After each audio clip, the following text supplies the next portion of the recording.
수강생 여러분 안녕하세요. 지난 시간은 1960년대 후반기에 들어서 정부가 종합제철소 건설을 재추진하게 되는 과정을 살펴보았습니다.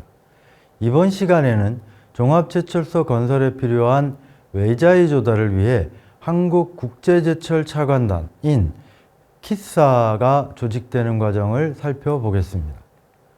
단일 국가로부터의 차관 제공이 아닌 국제차관단을 조직하는 것으로 외자 조달 노선이 변경되면서 그 기본적인 교섭의장이 되었던 것이 이코크입니다. 정식 명칭은 대한국제경제협의체입니다.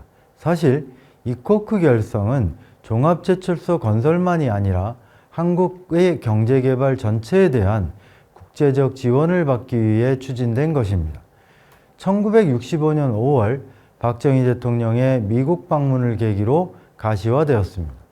박 대통령은 제1차 경제개발 5개년 계획의 성과를 적극 어필하는 한편으로 미국 정부가 한국 경제개발을 지원할 수 있는 협력단체를 결성하는 것에 적극 나서주기를 희망했습니다. 보다 구체적으로는 제2차 경제개발 5개년 계획에 대한 지원을 목적으로 하는 것이었습니다. 미국 역시 한국 정부가 주도한 제1차 경제개발 5개년 계획이 성공을 거두고 있고 여기에 힘입어 높은 경제성장을 이루고 있다는 사실에 주목하고 있었습니다. 또 동시에 동서냉전 속에 체제 경쟁에서 자본주의 진영의 우월함을 보여주기 위해서라도 한국의 고도 경제성장을 뒷받침할 필요가 있다고 생각하였습니다. 미국은 세계은행에 대한 영향력을 활용하여 회원 국가들이 한국을 대상으로 하는 경제협력단체에 참가할 수 있도록 적극적인 교섭에 나섰습니다. 이후 당사자인 한국 정부도 관련하여 신속하게 움직였습니다. 대통령 방미 한 달 뒤인 6월 정부는 주미대사관에 관련 교섭을 지시하여 독일과 일본 등의 참여 의사를 확인했습니다. 8월에는 이코크의 조직을 국무회의를 통해 의결했습니다. 1965년 9월에는 외무부가 독일, 영국, 불란서, 이태리 및 캐나다의 공문으로 일본에는 구두로 기관의 성격을 설명하고 참여 교섭을 하였습니다. 해를 넘겨서 1966년 2월에는 세계은행이 한국 정부의 동의하에 호주, 뉴질랜드, 벨기에, 스위스, 스웨덴, 노르웨이, 덴마크, 네덜란드와 교섭하였습니다. 1966년 5월 이코크 조직을 위한 예비회담이 개최되었고 1966년 12월 12일, 13일 양일간 세계은행 주재하에 프랑스 파리에서 이코크 창립총회가 개최되었습니다. 창립 목적은 한국의 제2차 경제개발 계획에 필요한 소요 외자를 직접 간접으로 알선 지원하고 조정하는 것이었습니다. 그리고 경제개발에 필요한 기술 원조와 이에 필요한 정보 교환, 이코크에 참여한 각 회원국의 민간기업인 및 은행이 한국에서의 경제활동을 적극 추진하도록 지원하고 한국의 장기적 이익에 기여할 수 있도록 차관 조건 개선을 권고하는 것도 목적이었습니다.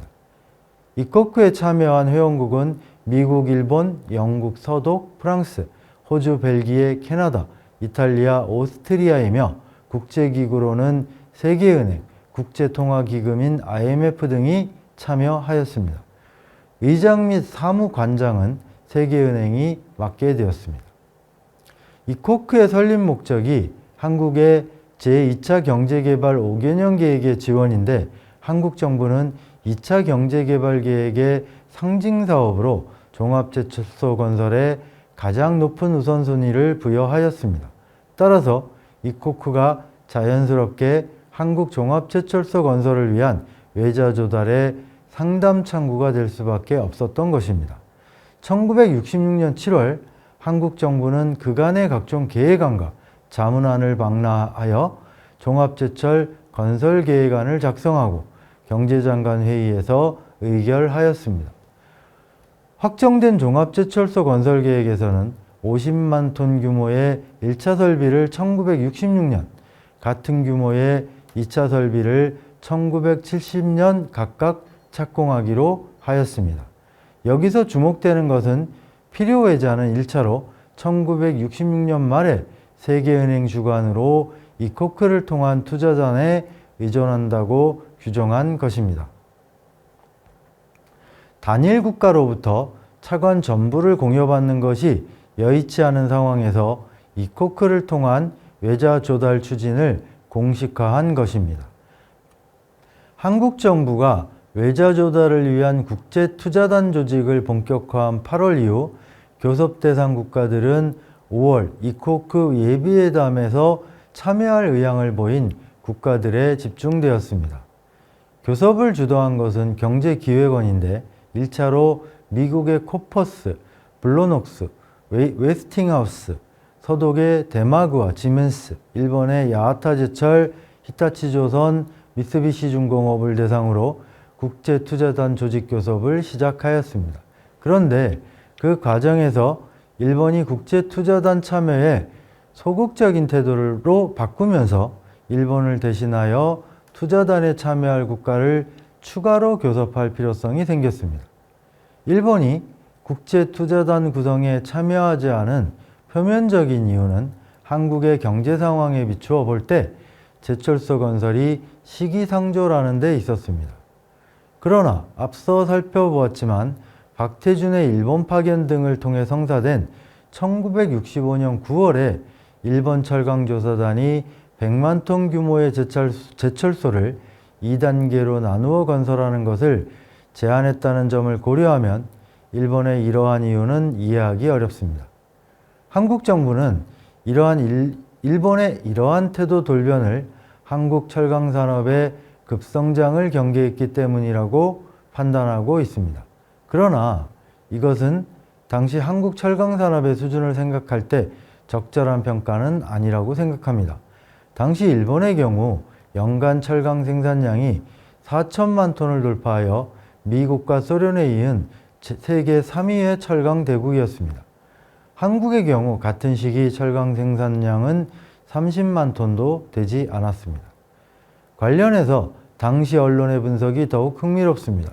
크게 세 가지 있는데, 우선 1965년 체결된 한일국교 정상화의 대가로 일본이 한국에 제공하기로 한 상업차관의 규모를 놓고 한일 양국 정부가 갈등 중이었다는 사실입니다. 따라서 이런 분위기에서 일본 철강업계가 국제투자단에 참여할 수 있는 여건이 조성될 수 없었다는 것입니다. 둘째는 주도권 문제입니다. 일본은 한국의 종합제철소 건설에 주도권을 쥐고 싶었으나 미국 철강업계 중심으로 국제투자단이 꾸려진 것에 대해 불만이 있었다는 것입니다. 마지막으로 거론한 것은 일본 철강업계 내부의 문제입니다. 국제투자단에 참여하지 못한 철강회사들의 반발이 있었고 집단 참여를 요청하는 상황이었다는 것입니다.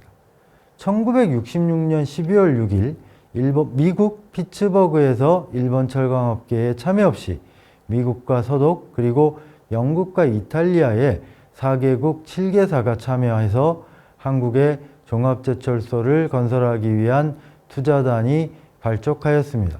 정식 명칭은 한국국제제철차관단, 즉 키사의 발족이었습니다. 그리고 키사 발족 직후에 이코크도 정식으로 출범하였습니다.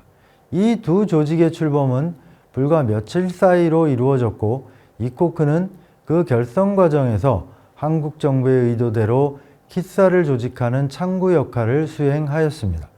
키사가 조직되었지만 이코크는 그 성격상 한국의 종합제철소 건설과 관련한 논의의 장소 역할을 그대로 수행합니다. 뒤에 말씀드리겠지만 키사의 한국 종합제철소 건설 투자가 어렵다는 것을 확인하는 자리도 이코크 회의에서였습니다. 이번 시간은 한국의 종합제철소 건설을 위한 외자 조달 창구로서 이코크와 키사의 결성에 대해 살펴보았습니다. 다음 시간은 키사 결성 이후에도 우여곡절을 겪었고 결국은 최종적으로 키사를 통한 외자 조달이 좌절되는 과정에 대해 설명하도록 하겠습니다.